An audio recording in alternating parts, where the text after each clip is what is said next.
Greetings and salutations, everyone. My name is Andrew Kirchhoff, and welcome to my YouTube channel. Today, I'm going to be talking about my Week 8 hidden gems for the 2024 fantasy football season. Now, over the course of today's episode, I'm going to be talking about players that you would consider to be sleeper options, but I like to call them my hidden gems based on everyone's favorite cinematic universe. These are players that either first and foremost aren't, started in very many leagues, or on the complete opposite side, aren't even rostered in very many leagues going into Week 8. Players who I believe can immediately be put into your starting lineup in order to help you capture a victory in Week 8 and get that much closer to capturing a 2024 fantasy football championship. So I'll talk about these players on an individual basis. If you guys want to go ahead and skip to a specific player, you can travel down to the description. Down there, like in every single video, we have timestamps available. While you're down there, if you haven't it already, of course, be sure to subscribe to the channel. And of course, click the bell notification button. I live stream every day on the channel. Later tonight at around 7 p.m. PST, I will be live on the channel. So for those of you who have any questions, be sure to swing on by. Also, while you're down there in the description, do not forget to check out Underdog. At the end of today's episode, I will be putting together a couple entries for this upcoming weekend. So if you guys are interested, use code Andrew today via Underdog. When you sign up and make a first-time deposit minimum of $10, not only will you be able to claim the first-time deposit offer and potentially tail the coming picks in regards to this upcoming weekend, but you're also going to get my rankings sent to you from my email directly to yours every single Sunday morning for the remainder of the season. This is weeks 8 through 18. These are rankings that are by position, by tier, half PPR, full PPR, includes flex, all-encompassing rankings in order to help you guys succeed every single weekend. So for those of you who are interested, check out the map to the right side of the screen to determine your eligibility. If in fact you are not eligible based on your current location, or if you've used a code in the past, you can always check out the Patreon to find rankings there. Thank you very much for all the support. All right, so let's go ahead and let's begin with the first hidden gem of the week, Ricky Pearsall. As we all know, the Soul Stone requires the sacrifice of a player that we love. And unfortunately, as of late, we have heard information regarding not only Brandon Ayuk having a season-ending injury, but we are trending in the direction in which Jauan Jennings is not going to be available this week. Therefore, Ricky Pearsall, a player that earlier this week in regards to waiver wires was my #1 player, and I was screaming from the rooftops for you guys to continue to pick him up. I was the conductor of the Ricky Pearsall hype train. Hopefully you went out and were able to pick him up, because not only is Jauan Jennings getting closer to being out this week, having not practiced a single time, and is thus far, from what I've seen, been given the doubtful tag, but we're also trending towards the potential in which Deebo Samuel may not even play. Obviously, left early within last week's game, dealing with pneumonia. He obviously went to the hospital, was discharged from the hospital, but there's a potential, from what I have heard, that Deebo Samuel could even start to play in this game and then leave once again. So if there's any sort of chance in which Ricky Pearsall is going to continue to get himself more exposure to opportunity within the San Francisco 49ers offense, a wide receiver who currently is only being started in 5% of Yahoo leagues and only rostered in 31%. Those numbers need to jump a significant margin as the comparison to where they are standing right now. But hopefully his performance will obviously lead many of you guys who haven't picked him up in that direction. We're talking about a wide receiver that last week, in his first action, in his first NFL debut, took on the Kansas City Chiefs. And that is not an easy matchup, but either way, was still able to get himself 5 targets, 3 receptions, 21 receiving yards, 3.5 fantasy points. Again, not a huge week, mainly because Brandon Ayuk and Deebo Samuel were implicated to be the primaries within that offense, and they certainly were. Now, as we progress, we still saw him play 47% of the offensive snaps from the slot position and 53% out wide. So regardless of whether or not Deebo Samuel or Jauan Jennings is active, he's comfortable in the slot position or out wide within this offense, and he's going to be utilized this week against the Dallas Cowboys to be able to find as much success within the passing game, because a lot of receivers have found success most recently. We're talking about the Detroit Lions wide receivers, 14 catches for 254 and 2 receiving touchdowns against Detroit most recently. The New York Giants wide receivers, 26 receptions and 242 receiving yards. There's been a lot of success against this secondary. I think Ricky Pearsall, a former first-round draft pick of the 2024 NFL Draft, has a possibility of stepping up and delivering a huge performance, especially considering when we take into account the nickel cornerback of the Dallas Cowboys defense, Jordan Lewis, in the last 2 games that he has participated in, of course, has given up a lot of statistics to opposing slot receiving options. If Ricky Pearsall is going to be primarily lining up in that overall circumstance, we're talking about Jordan Lewis, who's given up 7 catches for 54 against Detroit and 5 catches for 56 against the New York Giants slot receivers. So therefore, I would anticipate that Ricky Pearsall is in line for a great base level of overall production, because the opportunity share is going to be there in the absence of all of these other wide receivers and receiving options within the offense. When we take into account that the San Francisco 49ers are throwing the ball on average thus far this season 31 times per game, a 25% target share is about 7 to 8 targets, which I truly do believe is within the realm of possibility. Coming off of a week in which he played about 74% of the offensive snaps and still got himself a total of 5 targets, 7 to 8 targets is not out of the realm of possibility. And I truly do believe he's going to find himself an abundance of overall success as this week's Soul Stone. All right, moving on to the reality stone, because the reality of the situation is Darnell Mooney just a couple weeks back absolutely cooked the Tampa Bay Buccaneers. and going into this week is only being started in 37% of Yahoo leagues, which again is a surprise to me, especially considering the damage he did to the Tampa Bay Buccaneers not too long ago. In week 5, 16 targets for 9 receptions, 105 receiving yards, and 2 receiving touchdowns for 27 half PPR fantasy points. If you compare week 5 to the last 2 weeks of production for Darnell Mooney, the last 2 weeks have combined for 13 targets, 8 receptions, 84 yards, 0 touchdowns, and 12.4 fantasy points. So in the last 2 weeks, he has had less targets, less receptions, less receiving yards, less statistics overall in every single category in comparison to his last time out against the Tampa Bay Buccaneers, and has an opportunity of taking them on this week, in which, of course, Jamel Dean was most recently put on the injured reserve. So if this secondary is going to continue to struggle with less starters within the overall conversation, the primary cornerback that will most likely be covering Darnell Mooney will be a rookie who has been torched for majority of this season. We're talking about the Tampa Bay Buccaneers defense, who most recently allowed 5 passing touchdowns from Lamar Jackson, a defense that is allowing 30.93 half PPR fantasy points per game on average to opposing wide receiver options, the 5th best matchup at the position. We've most recently seen, of course, Rashad Bateman, 4 catches for 121 and a touchdown. Bub Means, 4 catches for 45 and a touchdown. Drake London, 12 catches for 154 and a touchdown. And of course, we know Darnell Mooney, 105 yards, 9 catches, and 2 touchdowns most recently against them.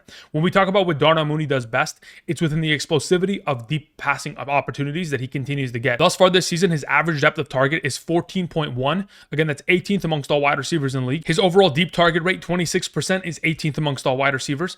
And he's tied for the 7th most explosive plays down the field with 8. The expectation is he's going to continue to take the top off of this defense as they have struggled mightily. Again, they just gave up a huge touchdown to Rashad Bateman last week. The expectation is that Darnell Mooney should continue his streak of success against this division rival in the Tampa Bay Buccaneers. RAHEEM Mostert is the power stone. Every single week, our power stone is a power back. And in this given circumstance, we present RAHEEM Mostert mainly because of the return of Tua Tagovailoa. The return of Tua Tagovailoa elevates this offense to score more touchdowns, because since RAHEEM Mostert has returned, he has yet to score a touchdown, but he has been efficient with the overall opportunities that he has been given. In the last 2 healthy games, week 5 against the New England Patriots, 19 carries for 80 rushing yards, and most recently in week 7 against the Indianapolis Colts, 11 carries for 50 rushing yards. Again, overall great productivity in terms of yard per carry averages and the opportunity share that he was given, despite the fact that we still did see either Achane or Jalen Wright within the backfield. Now, as we go against the Arizona Cardinals this week, the Arizona Cardinals run stop defense is non-existent. Even though they outperformed their overall means against the Los Angeles Chargers and didn't allow much to J.K. Dobbins, we, of course, still saw them give up a bunch of yardage to the Green Bay Packers, San Francisco 49ers, Washington Commanders, and Detroit Lions. The running backs for those teams accumulated 137, 111, 169, and 188 rushing yards on the ground in their overall games against the Arizona Cardinals. My expectation with the return of Tua Tagovailoa, this offense has themselves additional upside for touchdowns and should be able to impose their will on the ground with Devon Achane and RAHEEM Mostert, a running back that a year ago scored 18 rushing touchdowns in 15 games. If the Miami Dolphins offense is finally fully back and they're able to utilize all their weapons to the maximum capacity, my anticipation would be that RAHEEM Mostert could be in line to score a touchdown, but not only that, get himself enough opportunity to still be a relevant flex option as an RB3 within the given week. Moving on to the Space Stone. The Space Stone every single week is a wide receiver that can shoot for the moon and fall amongst the stars within the overall fantasy football realm. Now, in this overall circumstance, we have Jaxon, Smith-Njigba, primarily because of DK Metcalf's most recent knee injury. All week long, we've been speculating whether or not we will see DK Metcalf play. And it is more and more leaning towards the idea that DK Metcalf is doubtful to potentially play. And in his absence, we're going to need another receiving option to step up within the Seattle Seahawks attack. Again, you got to remember, the Seattle Seahawks, amongst all teams in the National Football League, they utilize their wide receivers nearly the most in terms of overall snap counts, in terms of overall target opportunities. Again, thus far this season, 65% of Geno Smith's overall passing attempts have gone in the direction of overall wide receivers for their team.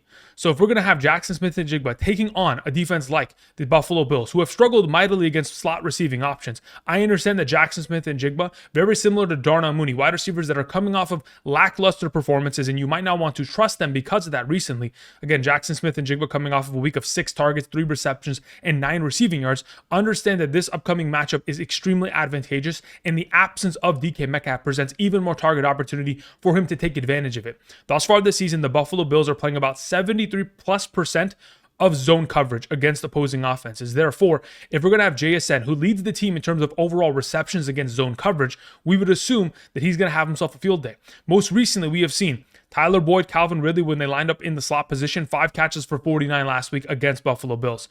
Garrett Wilson, Lazard combined for 5 catches, 119 and a touchdown from the slot position. Stephon Diggs, Hutchinson, and of course we even had Dell combined for 7 catches for 97 within the slot. And then Christian Kirk, along with the rest of the Jacksonville Jaguars wide receivers in that given week, accumulating a total of 9 receptions for 66 receiving yards from the slot receiving position. My anticipation going into the week is considering how well the Buffalo Bills secondary has played. Tyler Lockett, even though he will be an okay play, he is not going to be able to potentially outproduce the overall baseline that Jaxon Smith-Njigba is going to present with the absence of DK Metcalf. Therefore, going into the matchup, I have him as this week's overall space stone, which I have a lot of confidence in.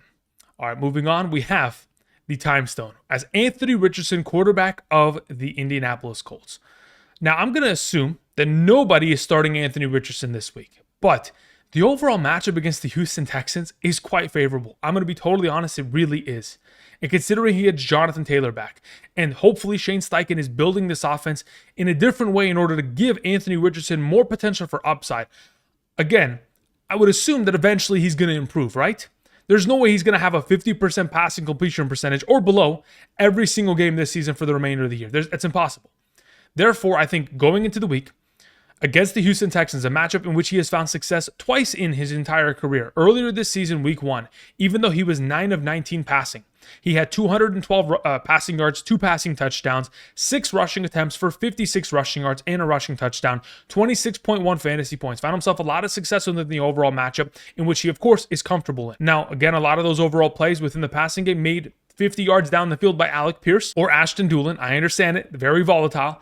But even if you go back to 2023, in week 2 against his defense, prior to leaving with an injury, he was 6 for 10 passing for 56 yards, 3 rushing attempts for 35 rushing yards, and 2 rushing touchdowns for 17.7 fantasy points in just the first quarter of that game.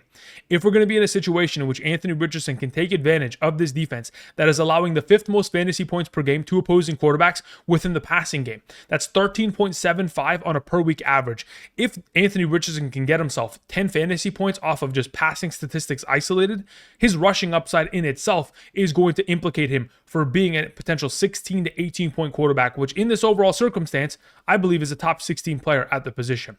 Considering we have seen many of quarterbacks find success against this defense as of late, Drake May, 243 and 3 touchdowns, Jordan Love last week, 220 and 3 touchdowns.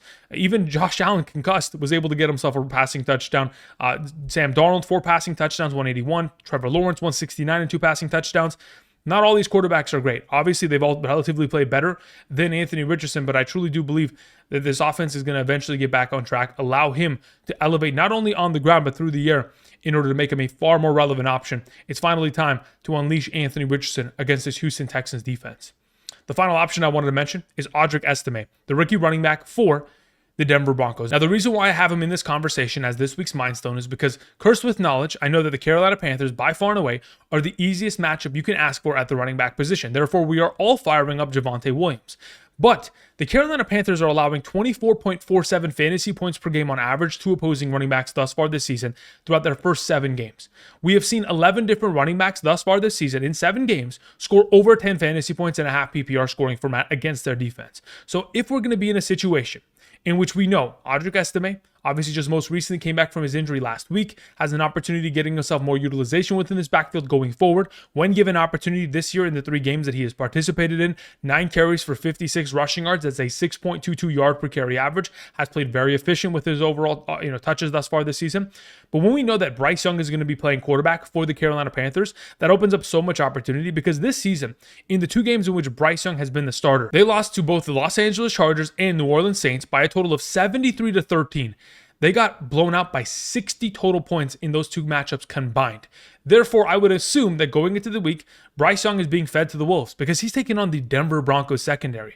A secondary and a defense that is allowing the 3rd fewest fantasy points per game to opposing quarterbacks, has forced on average 0.7 interceptions per game and 0.7 passing touchdowns per game.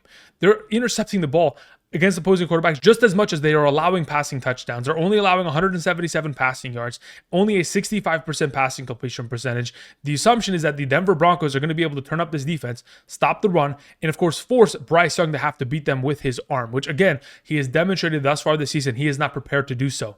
This defense has given a lot of quarterbacks, a lot of veteran quarterbacks, troubles. Therefore, over the course of this week, I'm anticipating the Denver Broncos not only to dominate on the offensive side, but defensively enough to where in the second half of this game, we may see a lot of AUDRIC ESTIME running the ball down their throats. And if we're going to be in a situation in which you are playing in the league, which is 12, 14, 16 teams, and he is available, he could be a sneaky start in which he could find himself a lot of upside within the second half of this overall game. All right, this is going to cover my overall hidden gems for week 8. I appreciate you all watching. Again, now we're going to go ahead and transition into talking about some underdog entries going into this upcoming weekend. Again, if you guys haven't yet already, be sure to check out the link down in the description. When you sign up using code Andrew, you can make that first time deposit minimum of $10 to not only get the rankings, but also, potentially put it together some entries via the NFL, the NBA. Of course, later tonight, we have the first game of the World Series. You can always put those together if you're interested. Thank you very much. All right, let's get into the first conversation, with our first play of the weekend being Devin Singletary going lower than 39.5 rushing yards. Considering the overall snap counts for Tyrone Tracy and Devin Singletary last week played 12 overall snaps.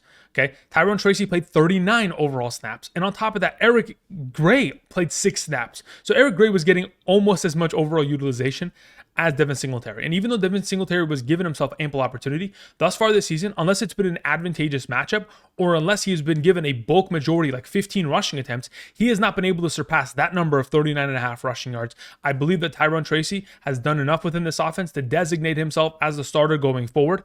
And within the upcoming matchup against, of course, the Pittsburgh Steelers, it is not an easy one. I mean, I think it's very difficult to assume that even Tyrone Tracy can surpass this kind of number unless given a bulk majority of the touches. And if that's going to occur, of course, a guy like Devin Singletary will not be implicated to get himself enough utilization on the ground to be able to surpass that number. Obviously, it only takes one rush, but I do believe that the Pittsburgh Steelers are a great enough run-stop defense to bottle them up. Then we go on to Devon Achane. Now, a couple weeks back, I did get screwed over by this number, but that was in the absence of Tua Tagovailoa. In the last 2 games in which we have seen Devon Achane play with Tua Tagovailoa, weeks 1 and 2, Devon Achane has accumulated 14 targets, 14 receptions, 145 receiving yards, and a receiving touchdown. Now that you have Devon Achane back in the lineup with Tua, the expectation is that quick checkdowns will be a part of this offense once again with the RPO game. Therefore, 2.5 receptions is an automatic in my mind. Then we go on to Derrick Henry. Anytime rushing or receiving touchdown. Obviously, last week was able to clutch up in the late half of that game, but taking on the Cleveland Browns, I believe this is going to be a matchup in which he should continue his streak. Again, thus far this season, 7 consecutive games of 1 touchdown minimum. 3 of the last 5 games with 2 or more touchdowns. This is an implicated overall experience in which we're going to continue to ride the hot hand of Derrick Henry. And even if, in fact, we are in a situation where Lamar Jackson can steal a rushing touchdown, we are protected by the vulture insurance that Underdog provides, so that if a player that is a different position, so not a running back, that steals a rushing touchdown within the red zone, whether it is Lamar Jackson, Patrick Ricard, Zay Flowers on a rushing attempt, any of those steal it, it'll go ahead and save your overall slate in regards to Derrick Henry. And then we move on to Davante Adams. So earlier today, there was a designation from Allen Lazard being doubtful. Therefore, I went ahead and took higher on 4.5 receptions for Davante Adams, because last week, even though he had 9 targets, only had 4 receptions. And I think in the absence of Allen Lazard, Aaron Rodgers is going to continue to look to his safety blanket, and I truly do anticipate him to find a lot of success going up against this New England Patriots secondary that, again, thus far this season has struggled. Their entire defense has struggled mightily, and even though they want to stop the run and be far more relevant in that overall scheme, considering what their head coach said, calling all their players soft on defense, my anticipation this upcoming week is that Davante Adams should be able to surpass this number very easily. It's a $500 entry. Again, every single week thus far this season, we have put in $1,000 plus in overall entries. I think this is one that, again, doesn't have a high multi, but really is one of those guaranteed plays. Many people may say, scared money don't make money, but this is confident money. This is a very confident play that there's a reason why I'm putting $500 towards it, because I'm ready to put my money where my mouth is. Thank you. Moving on to the next one. We have Drake London going higher than 59.5 receiving yards. He's been able to surpass this number every single week since week 1. So from weeks 2 through 7 has surpassed this every single game. Last time out against the Tampa Bay Buccaneers, 13 targets, 12 receptions, and 120 plus receiving yards. So if we're going to be in a situation in which he cannot surpass 59.5 receiving yards, so be it. I'm willing to take that risk. I think this is an automatic going against the Tampa Bay secondary that we talked about just moments ago, with Darnell Mooney being a fantastic play. I believe so is Drake London in this overall circumstance, considering that secondary also, again, does not have Jamel Dean, their number 1 cornerback, out on the IR. Then we move on to Tank Dell. Earlier this week, one of the biggest comments that I heard, specifically from CJ Stroud, was that he specifically thought that it was important that going forward, they get more utilization out of Tank Dell, coming off of a week in which he had 4 targets and 0 receptions. I truly do believe that if given the ample opportunity that he deserves, going up against the Indianapolis Colts, a matchup in which Tank Dell back in week 1 had 3 receptions in, only on 7 targets, and in the absence of Nico Collins, we should see Tank Dell get himself a lot of utilization. We go back to week 1, Nico Collins against his defense, 8 targets, 7 catches for over 100 receiving yards. My assumption is that Tank Dell within the overall week should be able to get himself littered with targets. They're going to give him early and easy opportunities to be able to find success and get his, mojo back within the overall week. And in the final play, we have Jake Bates, kicker of the Detroit Lions, going higher than 2.5 extra points made. The reason why I feel so confidently about this is because as of right now, the Detroit Lions are 11.5 point favorites. They are expected to completely decimate the Tennessee Titans, which again, I think we all anticipate that to take place. So if we're going to be in a situation in which we have seen a guy like Jake Bates make 4 extra points minimum in each of the last 3 games that he has played. This Detroit Lions offense is on fire. They're decimating defenses. My assumption is whether it's a defensive touchdown or offensive touchdowns, there is no way that a Detroit Lions football team in 2024 is not scoring 3 total touchdowns and completing 3 extra points against the Tennessee Titans. Therefore, I put my money where my mouth is. All right, that's going to cover my favorite plays of this upcoming weekend. Obviously, I'll have more plays to share later tonight during the live stream. Tomorrow afternoon, 1 to 3 p.m. PST, I'll also be live streaming. I'll share a couple extra plays that we have there. And on Sunday morning, if I feel so confident, I'll go ahead and continue to share. Again, thank you everybody for watching. Again, if you haven't checked out Underdog, be sure to do so. Check out the Patreon if you guys want to support there or find rankings on a weekly basis every Thursday and Sunday. Ask me unlimited questions, all of the above. Thank you everybody for watching. Until the upcoming live streams, I'll see you guys. Peace.